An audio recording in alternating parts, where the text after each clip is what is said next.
Hey guys, I'm going to do something just a little bit different this week. Today I'm going to upload a short version of the Devo, and then later this week I'm going to upload the full version. I just finished recording the whole lesson, and it's just really long. I think there's good information in it, but I think there's a few rabbit trails too, so I'm going to do the short version here.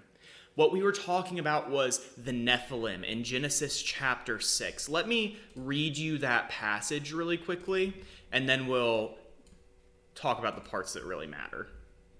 In Genesis chapter 6, we read this verse. It's a super weird one. The Nephilim were on the earth in those days, and also afterwards, when the sons of God went to the daughters of humans and had children by them. These were the heroes of old, men of renown. Now, for a long time, my understanding of this passage was when it says the sons of God, that this is a title for human kings. And the only thing notable about the Nephilim is that they were from wealthy families. They were well-educated, well-trained, charismatic, and probably attractive. They were probably fed better than a lot of other people were, and so likely would have been taller and stronger than their peers were. Or at any rate, they would have been recorded that way because, well, ancient kings were good at making sure that only good things were recorded about them. At any rate, the point of Genesis chapter 6 was just to acknowledge that there were these people who were collectively known as the Nephilim that were pretty notable rulers and warriors. And I just kind of left it there and moved on. Until I ran into a podcast by a really cool theologian, really smart guy named Dr. Michael Heiser. And Heiser is adamant that when the term sons of God is used here, that it's not talking about kings, it's talking about angels, which drastically changes the context of this verse. And here's the thing. Following up Dr. Michael Heiser's claims, I was aware of this interpretation before, but I dismissed it because it sounded stupid and ridiculous. But when I looked at his evidence, I think he's right.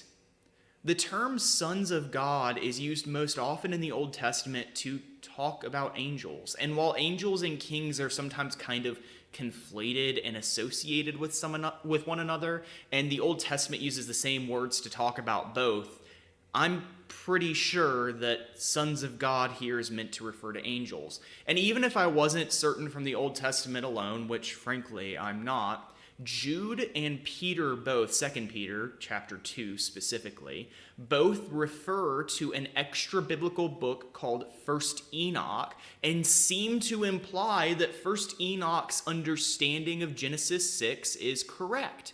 And 1st Enoch teaches that angels had children with humans based off of Genesis chapter 6. Jude specifically even uses a word that talks about sexual sin in reference to both the angels and to the cities of Sodom and Gomorrah, which he uses as another illustration in the same section of his letter.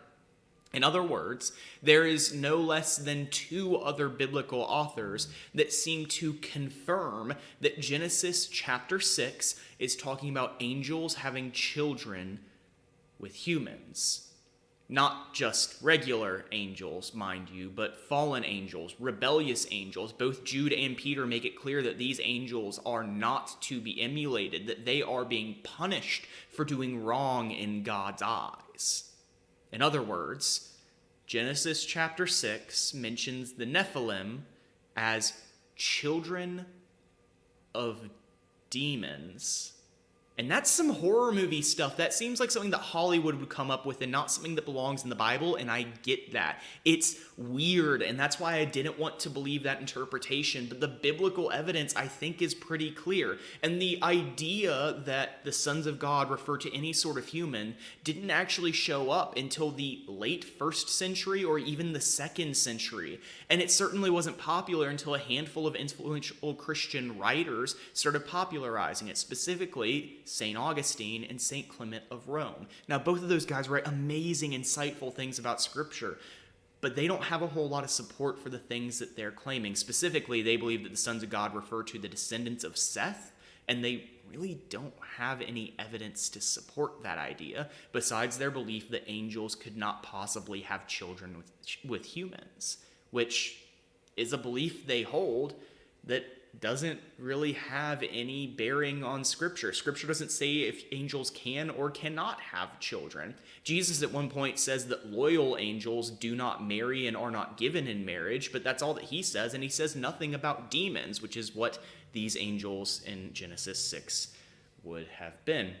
So here's the gist of it. The Bible is weird sometimes. You need to come to terms with that, and apparently so do I. But also, sometimes you're going to be wrong about things when you're interpreting Scripture, and you're going to see new evidence and go, oh my goodness, I cannot believe that I missed that.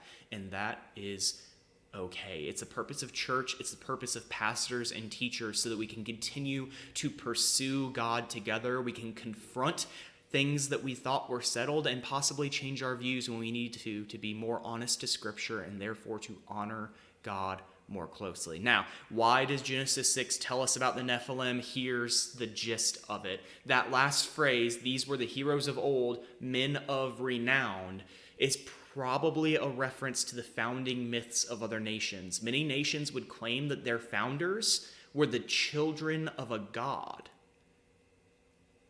But in Genesis 6, it seems to imply that the founders of these nations, these famous figures, were not the children of gods, but the children of demons. The implication being this: all you nations around us that mistreat Israel, well, guess what?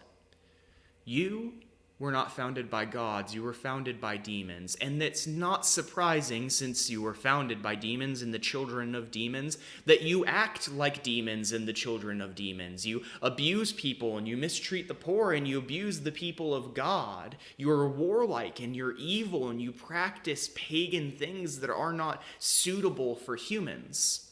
So shame on you. But we're not surprised, because you're acting just like your dad would. That's the point of Genesis chapter 6.